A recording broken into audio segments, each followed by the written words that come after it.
Another front page story, state jobs for those with Godfathers, the front page of the Daily Nation. Betrayal. An MP has unwittingly blown the whistle on an issue that has been a public secret for several years through successive administrations, political and personal interests surpassing institutions' power in hiring teachers, police officers, and military personnel, among others. When will this blatant nepotism that has ruined youth's lives and future end? That full story is on page 7. I appreciate how the Daily Nation has said, blown the whistle on an issue that has been a public secret. Mm-hmm. It hasn't gone unnoticed. It hasn't gone unnoticed at all. If we go into that story, which is on page 7, who do you know? Politicians have been dishing out jobs in the public service as well as in state corporations. There's a picture there of somebody called Gerald Kongo. He's at his shop in Kino yesterday during an interview that the Daily Nation carried out with him. He's the 35-year-old Kenyatta University graduate, abandoned his teaching ambitions following frustrations with getting a Teachers Service Commission appointment. So that story is what kind of forms the context of the article on page 7 of the Daily Nation. They talk about the fact that he had the whole world at his feet at 25 after graduating with a bachelor's degree in education back in 2015, a decade ago. He had specialized in math and chemistry. Despite being a fresh graduate, Mr. Wamaitha's experience set him apart from most peers as he had already taught in 4 schools, both primary and secondary. Now it says after graduating, Mr. Wamaitha proceeded with teaching through local arrangements with various school boards of management. And then it goes on later to say, later on, a neighbor in Kino attempted to solicit 100,000 from Mr. Wamaitha in exchange for a TSC posting. To date, he's not sure if the woman was a TSC employee, but he's certain that the solicitation contributed to the frustration that ended his teaching dream. Mm-hmm. And I'll pause there. Another very quick blurb here is 20. The number of teacher slots each of the 11 MPs were given at State House to pass on to their constituents, according to MP Betty Minor. We touched on this briefly. I think it was last week, towards the end of last week. Mm-hmm. And I think I appreciate that now it's a full-blown article. Sometimes I wonder, Mariam, after we have a story like this, where do you begin the pursuit to correct things like this? Because the first thing you feel is a sense of just anger and disappointment that fresh minds, talented people like Mr. Gerald Kongo Wamaitha, and it's clear just in terms of how he graduated, what he specialized in, he's somebody who could have added massive value to the education system. A lot of students could have benefited from him.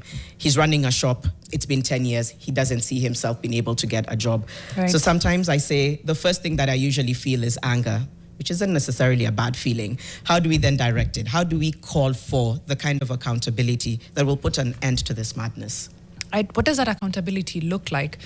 How do you prosecute everyone in the chain between the TSC, whoever at the TSC is giving MPs 20, slots each, and then the members of parliament who are then dishing them out as favors of sorts.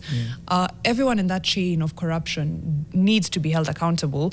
Ideally, there's no situation where someone who graduated, went to school, had the practice as well. By the time they were graduating, they had already taught at 4 schools. So that's a CV that ideally should be at the top of the pile. It should just be like, we're in. Yeah, we need him. We need him, right? He doesn't need us, we need him.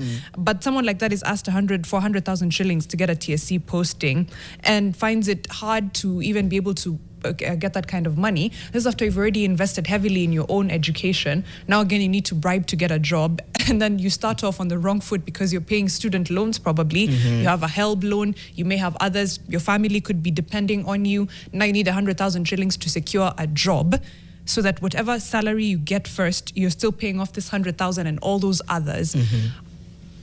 I don't know. We are setting people up for failure. The fact that nothing can be done out of merit. You've done your part. You've gone to school. You've trained in something that you love. He's a math and chemistry whiz and says, that's my passion. I also love literature. That's a person in a public school who could do wonderful, wonderful things like you've said. Has that slot that he could have gotten been given to someone less qualified, less passionate, less able?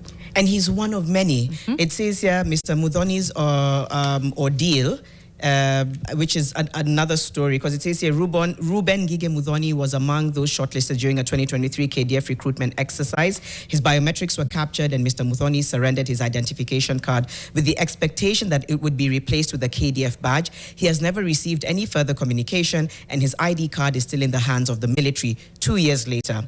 It goes on to say that ordeal has sparked a parliamentary investigation after several MPs raised concerns about claims that many of those recruited did not take part in the recruitment process.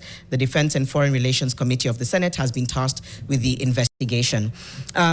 So we are looking at people who have gone out of their way to do what is right, by all accounts.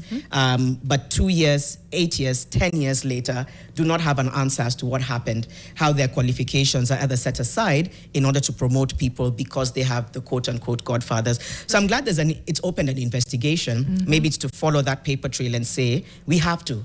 Our responsibility is to follow that investigation, hoping it's not something that's just said and forgotten. Because enyewe wa Kenya, our intre najua iko hivi meja, but we can't relent. I agree. I worry about how the odds are stacked against us. You're 35 years of age, trying to make a living.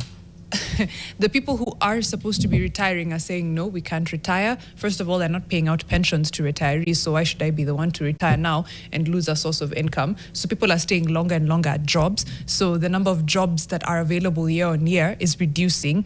You do what's required of you. You get all the qualifications, get right, and there's given jobs that are there by the Teacher Service Commission, by the KDF, by whoever, and you're like, that's my in. And then someone asks you for 100,000 shillings or for God knows how much for you to get that. You've done everything required. Everything. Still.